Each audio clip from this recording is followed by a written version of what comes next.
Hello everyone, स्वागत है आप सभी का सोशली पाठशाला में। तो कैसे हैं आप सभी लोग? आशा करता हूँ सभी स्वस्थ होंगे और अपना ख्याल रख रहे होंगे। तो फ्रेंड्स, हम लोगों ने अध्याय 6 को पढ़ लिया था हिस्ट्री से, और आज हम देखने वाले हैं अध्याय 7 को, जिसका नाम है अशोक, एक अनोखा सम्राट जिसने युद्ध का त्याग किया। तो चलिए शुरू करते हैं बिना किसी देरी के। रोशन के रुपये। जन्मदिन पर रोशन को दादाजी से कड़क नोट मिले। उसने उन्हें अपने हाथ में दबा रखा था। उसे एक नया सीडी खरीदने का बहुत मन था, लेकिन साथ ही वो बिल्कुल नए कड़क नोट को देखना और छूकर महसूस करना चाहती थी। तभी उसने पाया कि सभी नोटों में दाहिनी तरफ गांधी जी का मुस्कुराता चेहरा बना हुआ था और बाईं तरफ छोटे छोटे शेर चित्रित थे। उसने सोचा, आखिर यहाँ शेर क्यों बने हुए हैं? आगे देखते हैं और यह जानते हैं कि वो शेर क्यों चित्रित रहते हैं। ठीक है, शेरों वाला स्तंभ शीर्ष ये है। ठीक है, एक बहुत बड़ा राज्य, एक साम्राज्य। हम जिन शेरों के चित्र रुपये पैसों पर देखते हैं, उनका एक लंबा इतिहास है। उन्हें पत्थरों को काटकर बनाया गया और फिर उन्हें सारनाथ में एक विशाल स्तंभ पर स्थापित किया गया। इस विषय में हमने अध्याय 6 में पढ़ा। इतिहास के महानतम राजाओं में से एक अशोक के निर्देश पर इसके जैसे कई स्तंभों और पत्थरों पर अभिलेख उत्कीर्ण किए गए। इसके पहले कि हम यह जानें कि इन अभिलेखों में क्या लिखा है, यह समझने की कोशिश करें कि उनके राज्य को साम्राज्य क्यों कहा जाता था।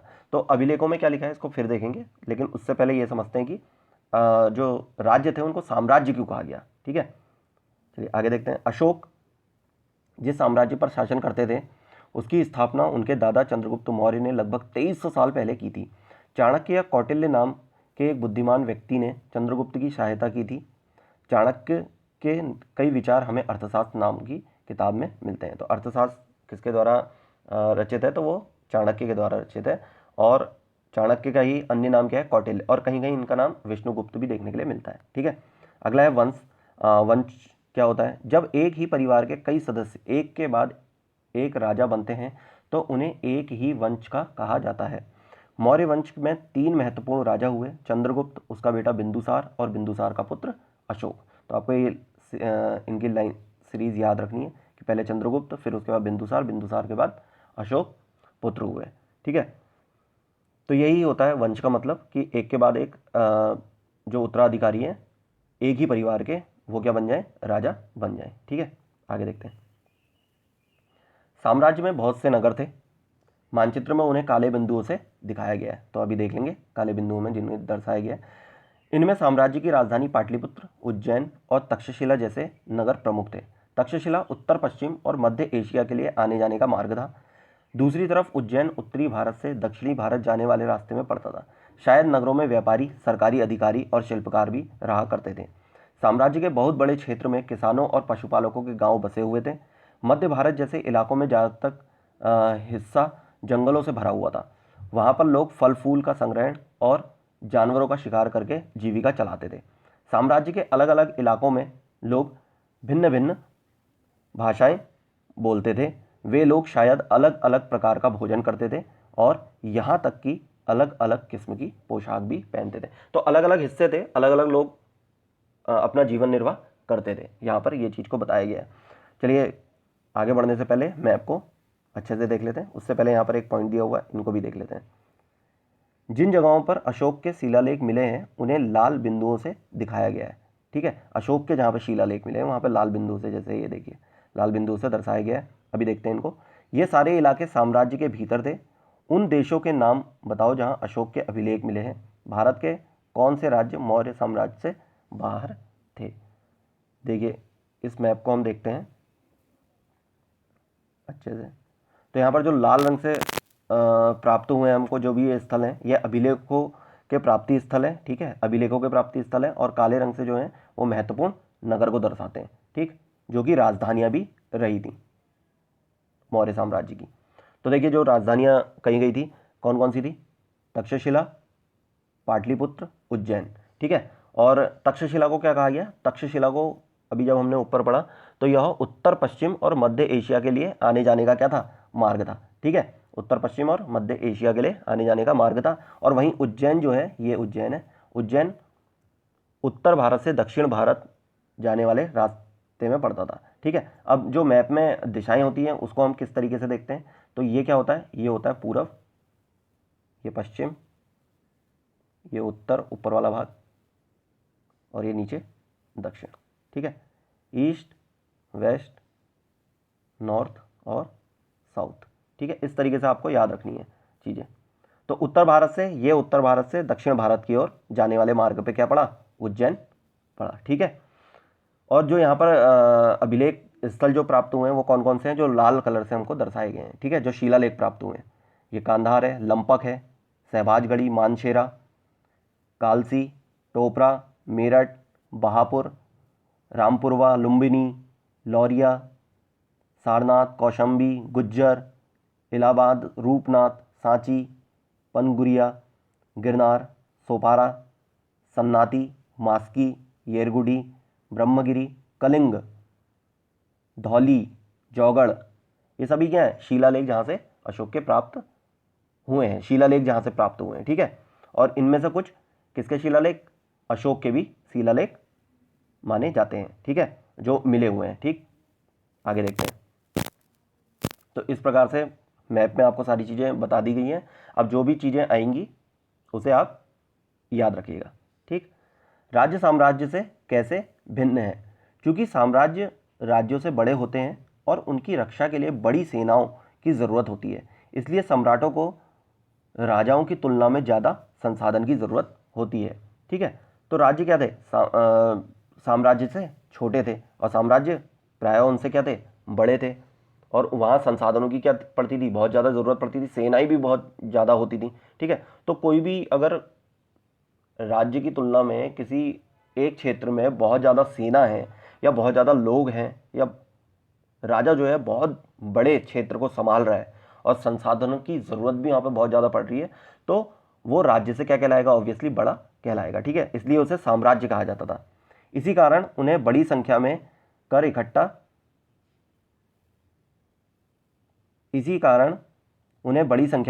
इकट्ठा करने वाले अधिकारियों की ज़रूरत होती है।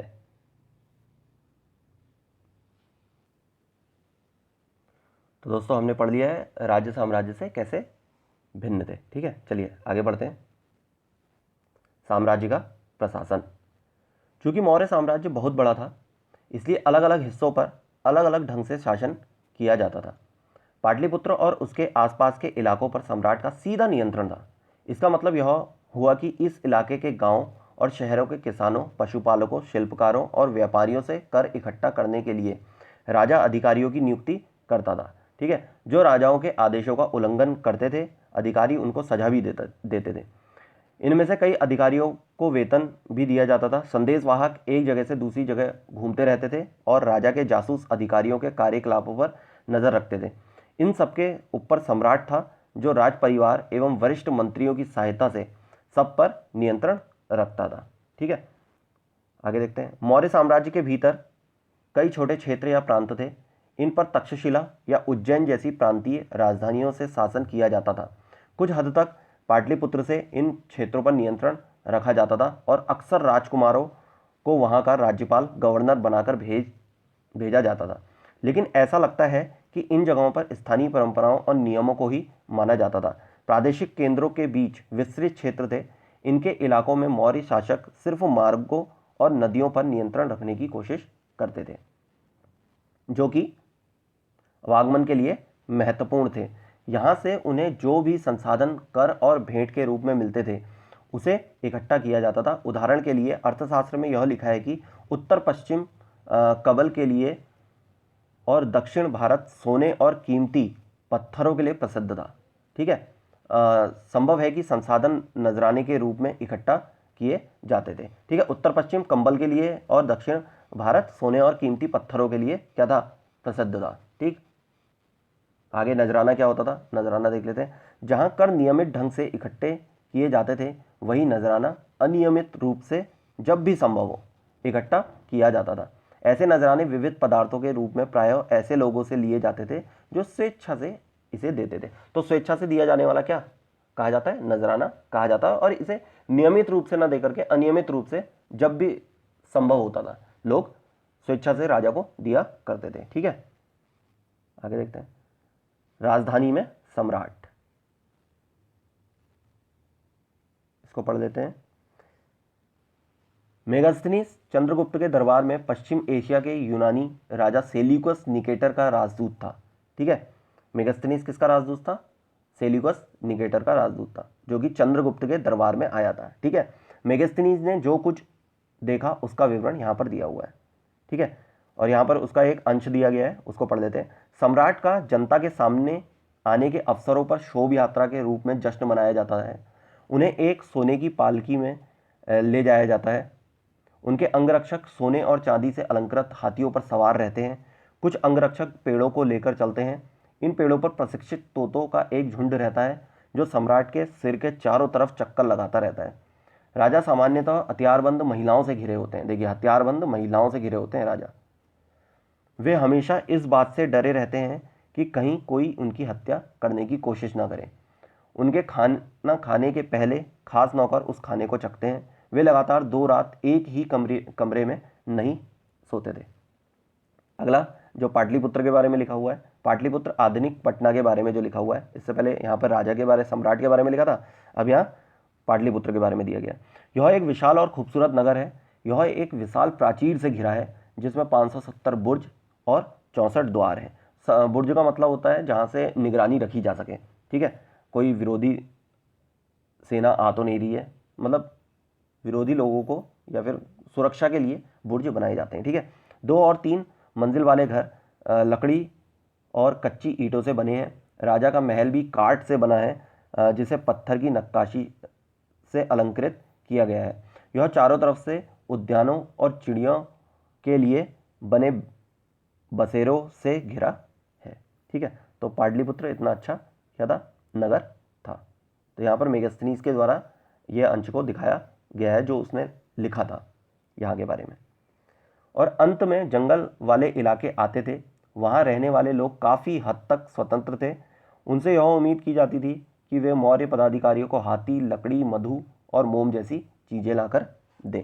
ठीक है, तो जो जंगल वाले इलाके होते थे उनसे यह उम्मीद तो रखी जाती होगी कि जंगल का जो भी चीज़ है, जंगल के जो संसाधन है वो राजा को ला करके दिए जा सके। ठीक है, आगे देखते हैं। अशोक एक अनोखा सम्राट, जिसके बारे में हमने शुरू में ही चैप्टर का नाम है कि अशोक एक अनोखा सम्राट, उसी के बारे में अब हम यहाँ पर चर्चा करेंगे। अशोक मौर्य वंश के सबसे प्रसिद्ध शासक थे। वह ऐसे पहले शासक थे जिन्होंने अभिलेखों द्वारा जनता तक अपने संदेश पहुंचाने की कोशिश की। अशोक के ज़्यादातर अभिलेख प्राकृत भाषा और ब्राह्मी लिपि में हैं। तो सबसे ज़्यादा अभिलेख जो हैं वो किसमें है? प्राकृत भाषा और ब्राह्मी लिपि। आम बोलचाल की भाषा थी प्राकृत भाषा। ठीक है, ये याद रखना है।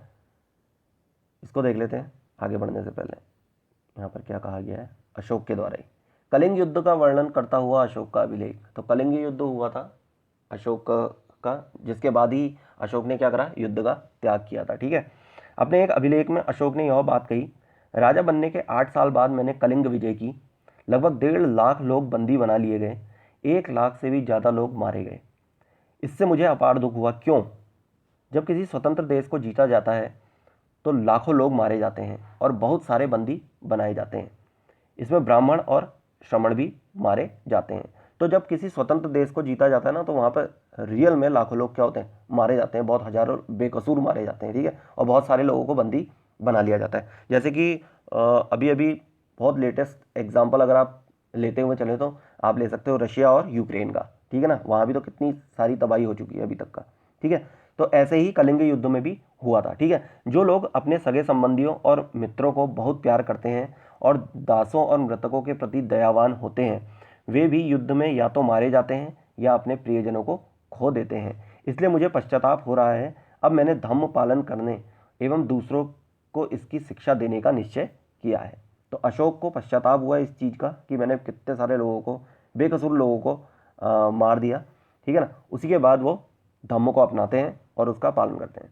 ठीक है, मैं मानता हूँ कि धम्म के माध्यम से लोगों का दिल जीतना बलपूर्वक विजय पाने से ज़्यादा अच्छा है।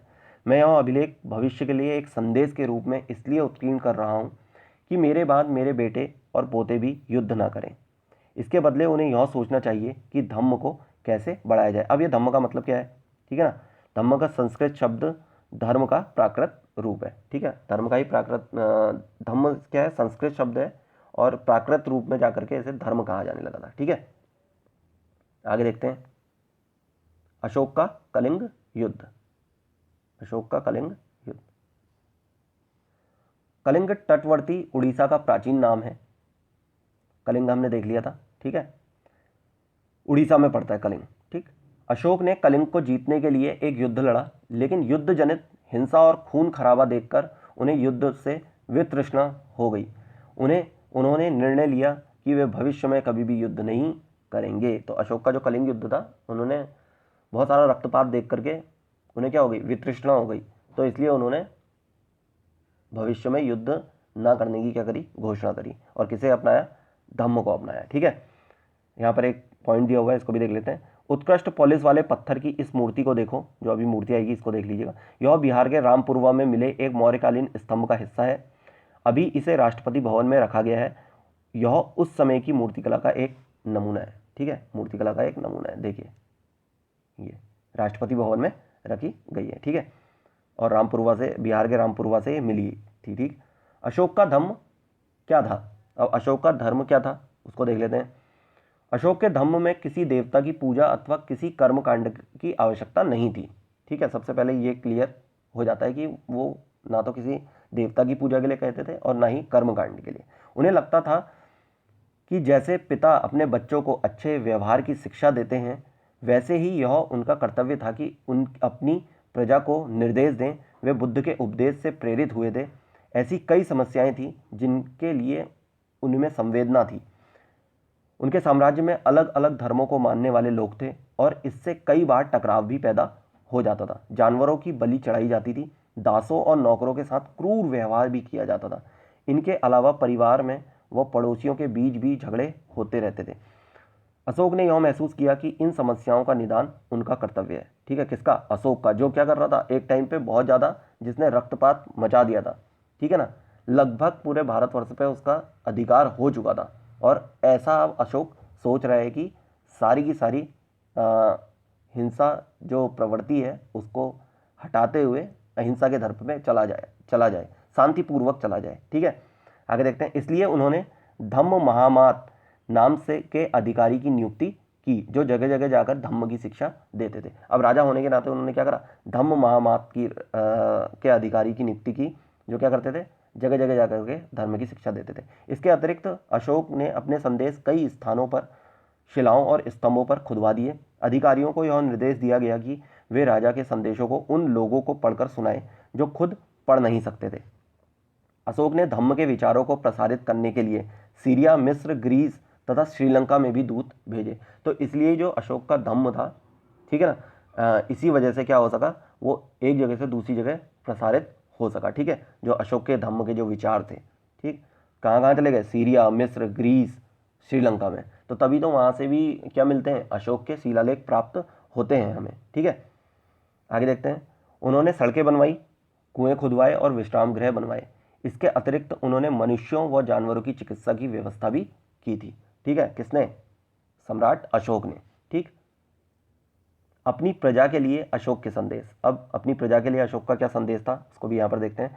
लोग विभिन्न अवसरों पर अनुष्ठान करते हैं। उदाहरण के लिए जब वे बीमार होते हैं, जब उनके बच्चों का विवाह होता है, बच्चों के जन्म पर, और जब यात्रा शुरू करते हैं, तब वे तरह तरह के अनुष्ठान करते हैं। ये कर्मकांड किसी काम के नहीं, अशोक ने प्रजा से कहा है। ठीक है, इसके बदले यदि लोग दूसरी रीतियों को माने तो वह ज़्यादा फलदायी होंगी। ये अन्य प्रकार की रीतियाँ क्या है, तो चलिए देखते हैं ये रीतियाँ क्या है। ये हैं अपने दासों और नौकरों के साथ अच्छा व्यवहार करना, बड़ों का आदर करना, सभी जीवों पर दया करना और ब्राह्मण तथा श्रमणों को दान देना। अपने धम्म की प्रशंसा या दूसरे के धम्म की निंदा करना, दोनों ही बातें गलत हैं। हर किसी को दूसरे धर्म का आदर करना चाहिए।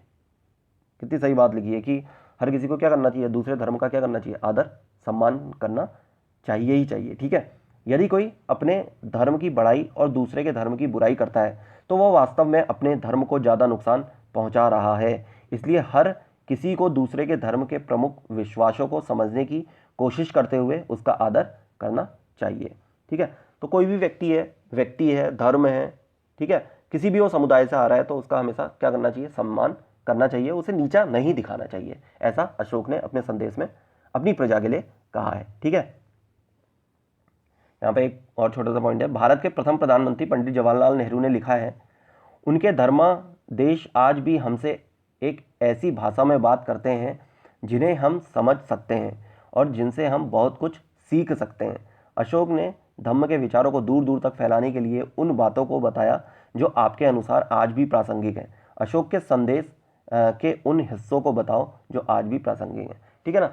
तो अभी भी कई कई जगह ऐसी चीज़ें हैं जहाँ पर रूढ़िवादिता चली हुई आ रही है, जहाँ पर पुराने विश्वास अभी भी कायम है। ठीक है, जिसमें लोग अपनी रूढ़िवादिता को नहीं छोड़ पाते हैं और जहाँ पर असमानता क्या हो जाती है, पैदा हो जाती है, वो आज भी देखने के लिए मिलती है। ठीक है ना।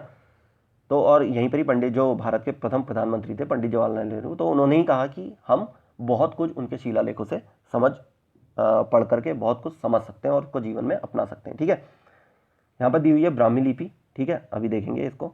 आधुनिक भारत की ज़्यादातर लिपियाँ पिछले सैकड़ों वर्षों में ब्राह्मी लिपि से ही उत्पन्न हुई हैं। तो जितनी भी भाषाएं हैं, लगभग बहुत सारी भाषाएं, ठीक है, वो ब्राह्मी लिपि से ही क्या हुई है, उत्पन्न हुई है। यहाँ आप अ अक्षर को अलग अलग भाषाओं की लिपियों में देख सकते हैं। तो अ को आप देख लेते हैं, ये किस किस लिपि में है। यह है आरंभिक ब्राह्मी का अ, फिर देवनागरी हिंदी जो अभी वर्तमान में जिसको हम बनाते हैं और यूज़ करते हैं। ठीक है, ये बांग्ला का है अ, ये मलयालम और ये तमिल। ठीक है, ये सभी भाषाएं जो हैं ब्राह्मी लिपि से ही क्या हुई हैं, उत्पन्न हुई हैं। ठीक है, आगे देखते हैं। अन्यत्र, अन्यत्र को भी पढ़ लेते हैं।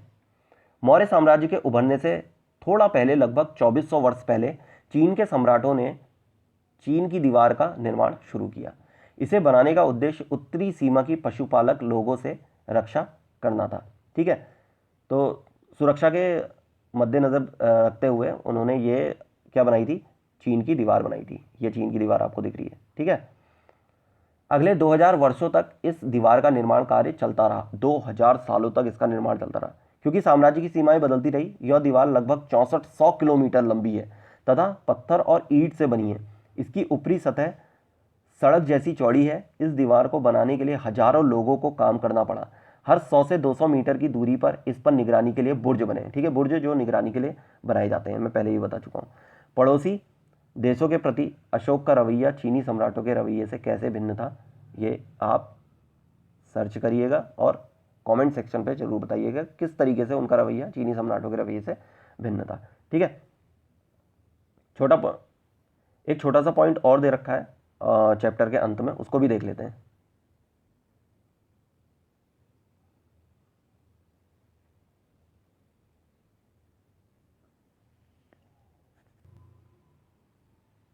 तो यह है चैप्टर के अंत में आगे की बात भी यहाँ पर दे रखी है। इस चैप्टर से मतलब इसका इतना ज़्यादा मतलब तो नहीं है, लेकिन आगे की तरफ को क्या बढ़ते हुए चले गए। ठीक है, मौर्य साम्राज्य के जो पतन के बाद की बात है, वहाँ पर क्या, उसके बाद क्या हुआ, तो ये चैप्टर के अंत में दिया हुआ है और मेरी समझ यह कहती है कि इसको भी पढ़ाया जाना आवश्यक है। ठीक है, लगभग 2200 वर्ष पहले मौर्य साम्राज्य का पतन हो गया। इसके स्थान पर साथ ही अन्य जगहों पर भी कई नए राजाओं का उदय हुआ। तो मौर्य साम्राज्य के पतन के बाद कई अन्य जगहों पर क्या हुआ, नए नए राजाओं का क्या होने लगा, उदय होने लगा। पश्चिमोत्तर में तथा उत्तर भारत के कुछ भागों में करीब 100 सालों तक हिंद यवन राजाओं का शासन रहा। इनके बाद पश्चिमोत्तर, उत्तर तथा पश्चिमी भारत पर शक नामक मध्य एशियाई लोगों का शासन स्थापित हुआ। ठीक है, हिंद यवन के बाद क्या आया, शक नामक मध्य एशियाई आए। इनमें से कुछ राज्य लगभग 500 वर्षों तक टिके रहे, जब तक कि शक शासकों को गुप्त शासकों ने पराजय नहीं मिली। गुप्त शासकों से पराजय नहीं मिली, किसे, शक शासकों। ठीक है, शकों के बाद कुषाणों, लगभग 2000 वर्ष पहले का शासन स्थापित हुआ। अब शक के बाद कौन आए, कुषाण आए। ठीक है, अध्याय 9 में तुम कुषाणों के बारे में और अधिक पढ़ोगे, तो अध्याय 9 में इसके बाद कुषाणों के बारे में हम अच्छे से पढ़ेंगे। ठीक है, उत्तर तथा मध्य भारत के कुछ इलाकों में मौर्य सेना नायक पुष्यमित्र शुंग ने एक राज्य की स्थापना की। ठीक है, पुष्यमित्र शुंग ने तो शुंग नाम की क्या करी, राज्य की स्थापना करी। शुंगों के बाद कण्व तथा कुछ और वंशों का शासन तब तक चला जब तक 1700 वर्ष पहले गुप्त साम्राज्य की स्थापना नहीं। तो और गुप्त साम्राज्य क्या था, काफी विशाल साम्राज्य था। ठीक है, आगे देखते हैं। और यहाँ पर उससे पहले ये देख लीजिए, ये हिंद यवन सिक्का था, ये कुषाण सिक्का था। ठीक, क्योंकि लोग क्या करते थे, जैसे जैसे अपना वंश या फिर अपना साम्राज्य स्थापित करते तो अपनी ही मुद्रा वो चलाते थे, ठीक है, अपने ही सिक्के वो ढालते थे। हमने देखा कि पश्चिमी भारत में कुछ हिस्सों पर शकों का शासन था। यहाँ पश्चिमी भारत तथा मध्य भारत पर शासन कर रहे सातवाहन शासकों के साथ इनके कई युद्ध हुए, ठीक है। तो शकों के बहुत ज़्यादा युद्ध किसके साथ हुए? सातवाहन शासकों के साथ हुए। लगभग 2100 साल पहले स्थापित सातवाहन राज्य लगभग 400 सालों तक टिका रहा। लगभग 1700 वर्ष पहले मध्य तथा पश्चिमी भारत में वाकाटक वंश का शासन भी स्थापित हुआ। वाकाटक वंश का भी शासन स्थापित हुआ। कहाँ पर? पश्चिमी भारत में। आपको ये सब नोट डाउन करते हुए चलना है कि कौन सी दिशा में किस किस वंश की स्थापना हुई है, ठीक है। दक्षिण भारत में 2200 से 1800 साल पूर्व के बीच चोलों, चेरों तथा पांड्य ने शासन किया। तो दक्षिण भारत में राज्य करने वाले जो शासक थे वो कौन कौन से थे? चोल थे, चेर थे और पांड्य थे, ठीक है। लगभग 1500 साल पहले पल्लवों और चालुक्यों के दो बड़े राज्यों की भी स्थापना हुई। इसके अलावा और भी कई राज्य और राजा थे। इनके बारे में हमें उनके सिक्कों, पांडुलिपियों तथा पुस्तकों से पता चलता है। इन सब के साथ साथ अनेक ऐसे परिवर्तन भी हो रहे थे जिनमें सामान्य स्त्री पुरुषों का महत्वपूर्ण योगदान था। अब क्या हो रहा था? ये सारी चीज़ें तो हो ही रही थी, मौर्य साम्राज्य के पतन के बाद ये सारे परिवर्तन तो हो ही रहे थे, साथ ही साथ सामान्य स्त्री पुरुष भी जो थे उनके भी जीवन में क्या हो रहा था? परिवर्तन आ रहा था और इन्होंने बहुत महत्वपूर्ण योगदान भी दिया था। अब इसमें क्या क्या योगदान दिया ये देखते हैं। इनमें कृषि का प्रसार, नए शहरों का विकास, उद्योगों तथा व्यापारों में प्रगति थी। व्यापारियों ने एक तरफ जहाँ उपमहाद्वीपों के अंदर तथा बाहर जमीन के रास्ते की खोज की, वहीं पश्चिमी एशिया, पूर्वी अफ्रीका तथा दक्षिण पूर्वी एशिया के समुद्री रास्ते भी क्या हुए? खुल गए। मंदिर, स्तूपों तथा इमारतों का निर्माण हुआ, किताबें लिखी गई, साथ ही वैज्ञानिक खोजें भी हुई। ये सारी बातें साथ साथ हो रही थी। इस पुस्तक के बाकी हिस्सों को पढ़ते हुए तुम इन बातों को ध्यान में रखिएगा, ठीक है। जो ये विकास हो रहा था, मतलब इस तरीके का कि मंदिर, स्तूप वगैरह, इमारतें वगैरह का निर्माण होने लगा, लोग समुद्री रास्ते भी खोजने लगे थे, ठीक है। ये बहुत आगे की बातें हैं। मतलब इस तरीके से हल्के हल्के करके क्या हुआ? भारत में विकास बढ़ता चला गया, ठीक है। और यह है शक सिक्का और यह है सातवाहन सिक्का। तो इस प्रकार ये वाली चीज़ भी यहीं पर ही समाप्त होती है, ठीक है। तो आज के इस चैप्टर में केवल इतना ही। तो मिलते हैं अगले चैप्टर में। आई होप आप लोग इन सभी को नोट डाउन करते हुए चल ही रहे होंगे। तो चलिए मिलते हैं अगले चैप्टर में। तब तक आप अपना ख्याल रखिए। धन्यवाद।